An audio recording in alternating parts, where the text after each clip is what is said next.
everybody, and welcome to Wine Library TV. I am your host, Gary Vaynerchuk. We've got 4 phenomenal Australian red wines here today. We are doing the 94-point Robert Parker Australian Red Wine Challenge. 2007, can you believe it? It seems just like yesterday. It was the year 2000. It's pretty spooky how quickly life goes by, and so what you got to realize is spend time with your friends, your family, drink great wine, eat good food, and root for the right football team, because if you're like me, your New York Jets are going to the playoffs. Now, don't make me rewind all the comments that I took this whole year when everybody said we'd be lucky to win 5 games. Well, you know what? We won 5 games. Twice. The 10-6 Jets are going to Foxborough, and I'm going too. So if you're a big Boston fan and you're going to be in the parking lot, I'd be more than happy to stop by your fun little tailgate. And you know what? I'll even bring a little bit of vino. So zap me. I'd love to say hello, obviously, to all my friends and fans in New England. Now, I'm not going to be nice because I'm going to be angry. It's war. It's hawk time out there, as Aaron Pryor would say. And you know what? It's very, very imperative to me that these Jets beat these Patriots, because you know what? I refuse to shave. That's right. Never again. It's coming in nicely. It's like part of the family. It's my friend. The playoff period is still intact. Big win for the Jets.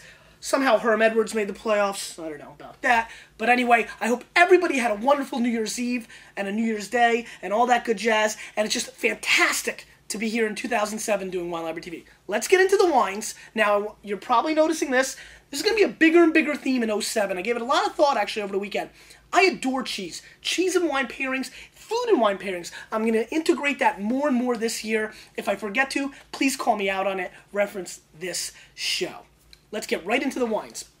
The first wine we're doing is the 2004 Ironstone Pressings from D'Ardenberg, which is a great, great winery. $52, 70% Grenache, 25 Shiraz, 5 Mourvedre, and this is a great winery, a great wine usually. This is the 04, 94 points Robert Parker, 52 bones, and these guys make some of the best wines in all of Australia. They're from McLaren Vale. Great area. That and Barossa are definitely the 2 most highly regarded, and I'm excited about trying this. Some really outstanding color. You know, what do you think, Iron Sheik? Absolutely. Iron Sheik becoming a bigger part of the show, if you haven't noticed. Anyway, really, let's get into this. Big nose. Nice nose, actually. We've got the big playoff glass in the house.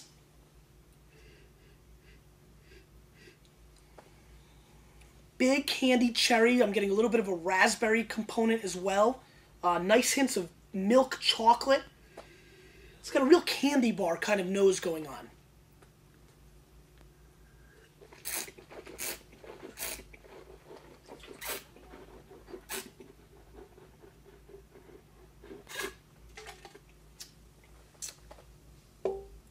Good complex fruit. Wow. Big mouthfeel. Again, raspberries, dark cherries, not too much oak at all. Well integrated, big mouthfeel, showing a lot of complexity, little one-dimensional, finishes a little short, complex, good, solid, but definitely not a 94-pointer to me. I'm going to go 90 plus, 91 even, maybe 91. It's got some good body. It's got some really great characteristics. It's an extremely good bottle of wine. I like it a lot. But I don't view it as a QPR, and at $52, I would have to say a pass. You know, a good pass over the middle. Oh, speaking of which, I have to give a huge shout-out to all my fans in Idaho. Boise State, what a game. One of the best football games I ever saw. It was just outstanding. Great, great job. Hopefully our team could pull off some sort of a feat like that this weekend. Anyway, let's move on. This is the Marquis Phillips S2 Cabernet. And, okay, gotcha. This is the S2 Cab from Marquis Phillips, 2005 vintage, 94 points, and $28 US. Marquis Phillips has been hitting the scene hard for the last 5 years. Again, 94 points in this price range is a big steal. Cabernet, I'm excited to try this. And I know we did the 03, I believe. This is the 04. And let's see what's going on here. Some really nice color as well in this. All these wines from Australia are going to put off a lot of color. I was really excited about doing this because these are wines that are all very different. We did a McLaren Vale. We're doing the Marquis Phillips, which is also McLaren Vale. Then we've got a big Barossa. And then we've got one from Heathcote, which is a really interesting area in Australia. Most people are familiar with McLaren Vale and Barossa, but Heathcote is a little bit more under the radar. But these are four very distinct different wines, and I think a lot of times Australian wines get kind of bunched in. It's New World fruit, and that's it. And this would be fun, I thought, to really dispel that. Plus, 494-point wines is exciting for me, especially from Robert Parker, a great wine critic. And I feel like I wanted to treat myself on this day. And to mention treating myself, we have the Zerto Provolone here in the studio with us. And we're going to be tasting this with one of the wines, whatever comes to mind. But found the provolone to be a great pairing with big, ripe fruit wines. So, anyway, $28 US. Oak. And, oak. And let's see what else we get here. Lots of oak.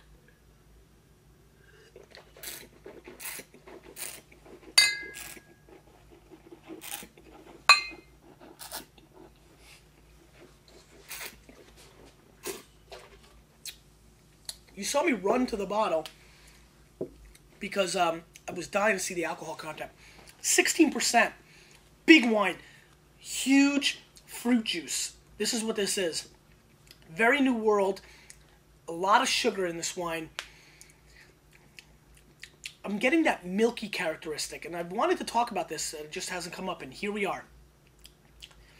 When you have so much oak, you tend to get a milky characteristic on your palate.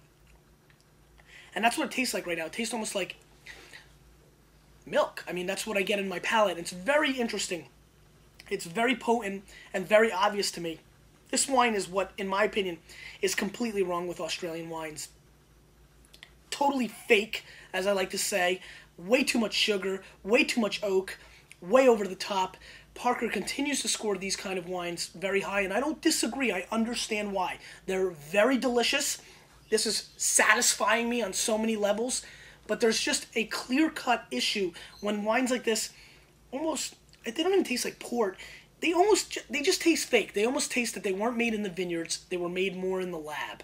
And that just bothers me quintessentially. Very tough to pair this with any kind of food. I'm going to score this wine 88 points. It's got to get 88 points just because it tastes delicious. There's a lot of great flavor. But you know what? If I wanted high C in alcohol, I'd go to a high school party. I mean, this is not what I'm looking for in wine. And, and I'm just going to pass on this. And once again, this is really where a lot of Australian, in the old world fame, get a bad rap. And even New World fans, this might be just too over the top. Darren Big did a much better job in the first example. So, but I can't pan it. I can't give it an 86 or an 85 or an 84 or an 82, 81, 75, whatever. Because it definitely brings a lot of excitement to your palate, to your mouth. And excitement in your mouth is fantastic. Let's move on. Rusden, Ripper Creek, 2004. Cab Shiraz blend, 50-50, and I'm excited to try this. 14.5 alcohol. I like Rusden a lot. I think they're a really great producer, really young guy there. Christopher is doing some great stuff. I've been a fan of a lot of their wines. The Black Guts Shiraz, for example, has always been one of my favorite over-the-top New World because there's been a little bit of balance. And so let's give this a whirl. This is a Cab Shiraz blend. I'm excited to see what's going on here. Once again, I mean, it's like lay up for great color. Whew. Totally different nose than I expected. I'm going to tell you exactly what this smells like. Sauerkraut. This wine smells exactly like sauerkraut. And I mean it, like big time. Like, if you love hot dogs with sauerkraut, like I do, this is what this smells like. I mean, this is like going to Yankee Stadium, and you don't want to get close to the stadium. You got to go like the parking lots out there because you can buy a hot dog out there for like $2 or $1.50, and if you go like one block, they're like $9.50. That's how Jeter and A-Rod get their cash. But this smells exactly like sauerkraut, and it's by far the most potent smell. I'm also getting a little bit of God, this smells like sauerkraut. That's it. I'm sticking to that. Just sauerkraut. As a matter of fact, this is $36, 94 points Parker. So that's a great QPR score from a great wine critic. If you have a chance, seek this wine out. You have to smell this wine. This is outstandingly interesting.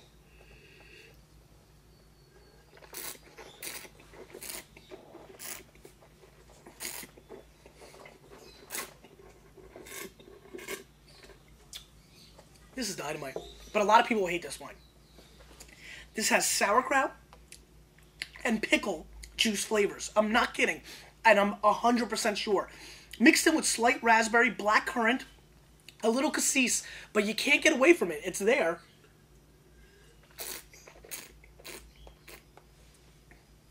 I love this wine. And there's a lot, I mean, horseradish.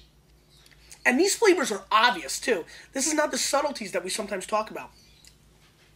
Super interesting. I'm going to score this wine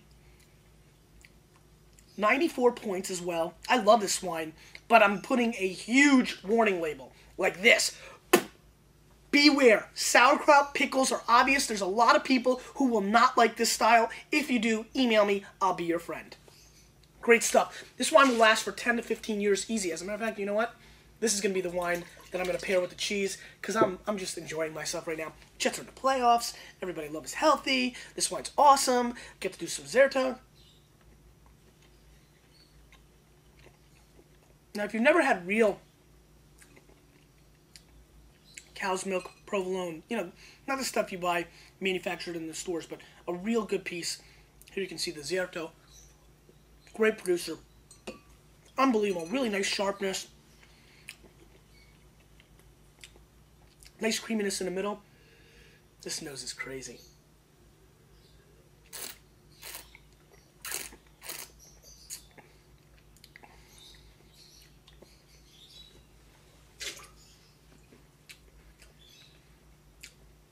This is how I need to eat every day.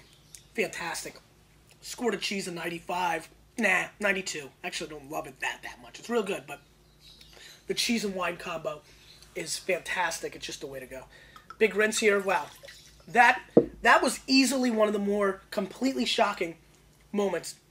And that's what I love about the way we're doing the show. Just, that stunned me. All right. That is not what I expected.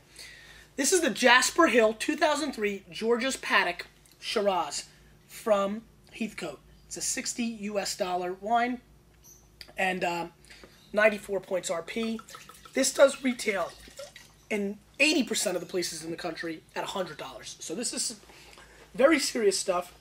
Big tradition with this wine in Australia. Many times has challenged Penfolds Grange as a top wine, especially in the earlier days. This has got a great pedigree, great color. This is from Heathcote, a little bit cooler area, you know, and a little more Bordeaux-like compared to, you know, Barosa's Napa kind of aspect. Really nice, dark chocolate, raspberry flavors on the nose. Still tight and coming across dark and cave-like on the nose. I like it. It's this kind of nose that's not a carnival ride like the Rusden or like a Thrill. This is more like polish, exquisite, a little bit more more respectable maybe so than, you know, me, for example. And but really comes across really interesting and complete and classy.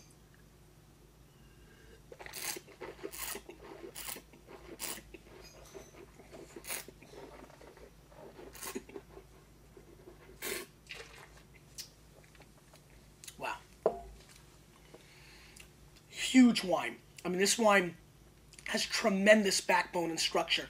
Great mid-palate. Firm, long, rich, rugged tannins coming from the beginning of the mid-palate all the way through the finish. Dark chocolate flavors coming through on the finish. A little bit of leather, you know, out in left field, chewing on your mitt.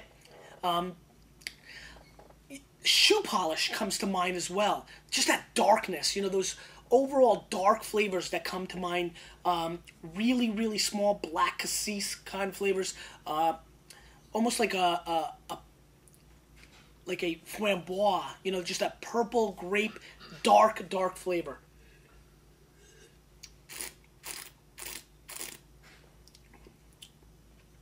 These vineyards are 1,000 feet in the air, and you can just get it. It's that mountain fruit. If you love that Pride and Spring Mountain kind of flavor from California, this reminds me of, this is polished juice. Wow. This is how great Shiraz, 100% Shiraz, not over the top, not made in the lab, can really come across as world-class wine. Reminds you of the great first growths of Bordeaux, except with a different flavor profile, a little bit more of the fruit that you're looking for. This is really polished. I'm really impressed. I'm going to score this wine 95 points. As exciting as the Rusden was, and that was more on just its flavor, this is a much more serious and thought-provoking wine that has the potential, in my opinion,